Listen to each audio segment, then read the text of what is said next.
そしてこの C のジャイブラインが私のジャイブラインです。このジャイブのラインは私たち選手が求められるいかに失速の少ないジャイブをするかという部分で私が使っているジャイブのラインです。アビームからアプローチしてきまして、ここで若干板を下らせます。下らしてからアプローチに入って断続的に板をかまして脱出していきます。でこのジャイブのラインで一番重要な部分はこのアプローチの部分です。アプローチの部分で全て、自分のそのリグの関係の位置関係とか、あとジャイブのラインの入る場所とかを決めなければいけません。ですのでここのアプローチの部分で後半が全て決まってしまう。ですけどもこれがうまくいけばスピーディーな失速の少ないジャイブが可能となります。そしてこのジャイブのラインというのは中に切れ込むことももちろん可能ですから、ジャイブの運用を舐めていくことも可能になります。もう少し詳しく説明しますと、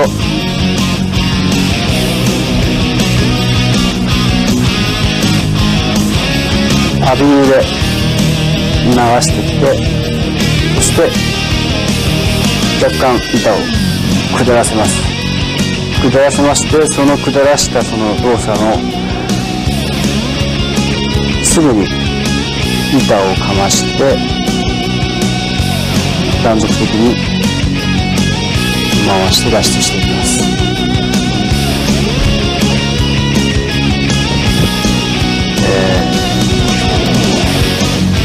でこのジャイブの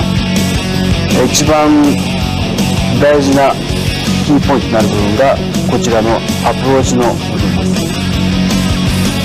でこちらの、アプローチの部分で、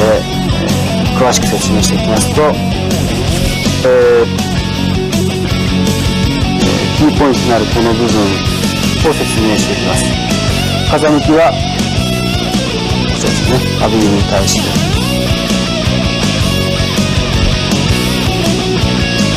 ここで自分動作をこれから説明していきます。こ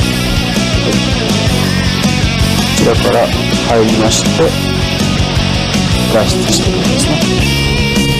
でこれから、自分がこの動作を、付け加えて説明していきます。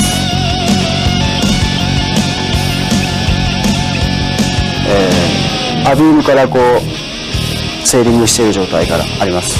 でこのセーリングしている状態からジャイブをそろそろしようっていうことで、まず一番初めに起こるその動作としては、先ほどの基本的な動作と同じなんですけども、後ろ手を後ろに目いっぱい広く取ってあげる。でこの動作はすごく大事な動作です。でそしてハーネスを外してあげる。ハーネスを外して、それから後ろ足を抜いて、ストラップから抜いてステップを踏む場所に置いてあげる。でこのステップを踏む場所もかなり大事になります。そしてこの時に注意しなきゃいけないのは、セールをここで必ず開かないということです。これはもう基本的な一番大事な部分ですから、どの動作が完璧にできる人にとってはこの動作っていうのは全く問題ないとは思いますけども、大事な部分です。そしてセールを引き込むのと同時に板をプッシュしてあげる。でこの時に実際は、この引き込んで自分が前に入ります。前に入って、で後ろ足に荷重をかけてあげる。でこの時に板をこう蹴り込むわけじゃないんですけども、そのレールにこう乗っかってあげる。そして台に乗っかってそのまま板を回していく。雰囲気としてここでセールを引き込んで、と同時に、後ろ足を荷重かけてあげる。そして、板がこう回っていく動作に対してセールの動きを先ほど説明した通りに鞘から刀を抜くような雰囲気で前に持っていく。前に持っていってあげて、クリューファーストで、クリューファーストの時に後ろ足を抜いて後ろ足を前のボールの中心線のライン上に置いてあげる。そしてセールを返すというわけです。このジャイブのラインと先ほど説明しました A のラインとの大きな違いというのは、セールの位置にあります。というのは、こちらの先ほど説明した A の基本的なラインというのは下らしてそれから板をこうかましていくっていう動作になりますから、動きとしてはこのようなボールの位置に対してセールは開いている状態になります。でこれに比べてこちらの私が使っているジャイブというのはアビームからちょっと落とした角度からの板の荷重ですから、このセールの位置、ボールの位置に対してこのセールの位置で動作が行われます。ですから、自分の向きとか自分の手の位置関係とかそういう部分がかなり大きく違ってきます。でこちらの A のジャイブの場合なんかは、自分の位置からかなり前にセールがあります。ですから、前の手なんかでもかなり前が伸びている状態、そして後ろの手は少しこう曲がっている状態でジャイブに入るパターンになりますけども、こちらの私のジャイブというのは自分に対して近い位置にかなりセールがあります。でそれから動作を起こして板をこうかじかけて自分が中に入っていくっていうことが可能になります。というのがこちらの私の C のそのジャイブの特徴になる部分です。でこれを頭の中に置いた上で説明しますけども、アビームからアプローチしてきまして、一番初めに動作を起こすポイントとして後ろ手を広く取ります。広く取ってハーネスを外します。と同時にセールは前に行きますよね。前に移動します。そして後ろ足を抜いて前にステップを踏みます。でこの動作でもセールは若干前に移動しますよね。でここの移動していくっていうこれがかなり大事な部分です。でここで引き込んだ状態でセールは自分のボールとセールを前に運んでくれる大事な位置にこ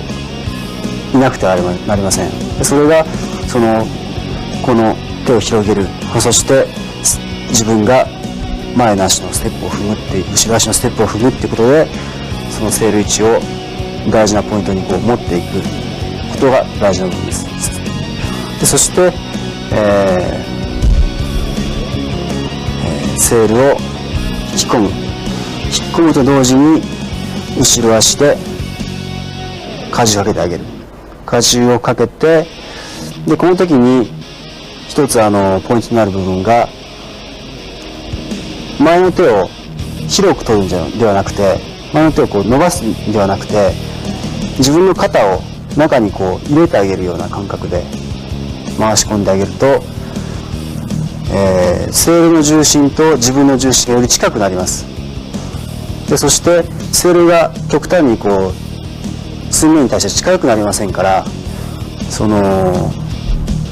自分の、荷重より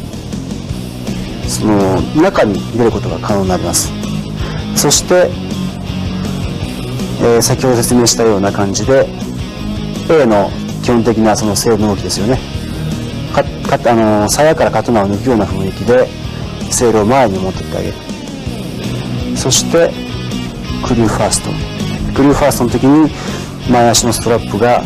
ねじれます。ストラップから抜いた足がねじれまして、そして後ろ足をボールの中心ライン上に置いてあげる。そしてセールを返すということです。自分の場合はクリューファーストが実際はありません。クリューファーストのタイミングはもう自分のその感覚の中で必要はない状態になってますから、クリューファーストはなしにしてます。実際クリューファーストを使う場合なんかには例えばバランスを崩した場合、板がバウンドしてしまった場合とか、風がブローが途切れてそのバランスを崩してしまった時なんかにはクリューファーストを取り混ぜて風を掴んでからバランスをキープしながら復帰していくっていう形を使います。以上が私のジャイブラインです。ジャイブというのは、ジャイブ中というのはセールからのパワーが全く供給されていない状態で、終了しなければいけない動作ですから、実際その今まで蓄えてきたスピードを使っていかに失速を少なく回し切るかというのが一つの大事なキーポイントとなる部分です。でこれはいろんな原因によって失速が起こります。例えばセールの動き、セールというのは、必ず風が流れています。空気が移動しています。でこの流れている空気を止めてしまうような動きがあると、その惰性で回っている自分のパワーを無駄に使ってしまうことになります。例えばセールを開いてしまうってことは、その進行風に対してそれを止めてしまうような動きになります。それとか、板の動きを広く安定した状態よりも広く、例えばバウンドさせてしまったりとか大きな動きをしてしまうと大きなスピードロスになります。例えばハーネスを外すときに大きな動きをしてしまうと板もかなり大きな動きになってしまいます。これとセールの動きに対してみても開いてしまったりとかすると失速の原因になります。あと波を広くバウンドしてしまったりとか、そういうような動きをしてしまうと板がこうやって波打っているうちに失速してしまう。あとジャイブの脱出するときに、例えば、波の背でジャイブを終えてしまうと、その波に乗っかっていくっていうパワーでロスをしてしまう。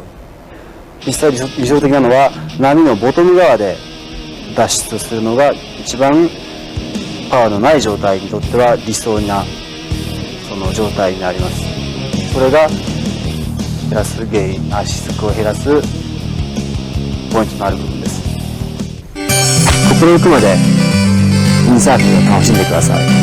そしてまた新しいビデオができましたらまたお会いしましょう。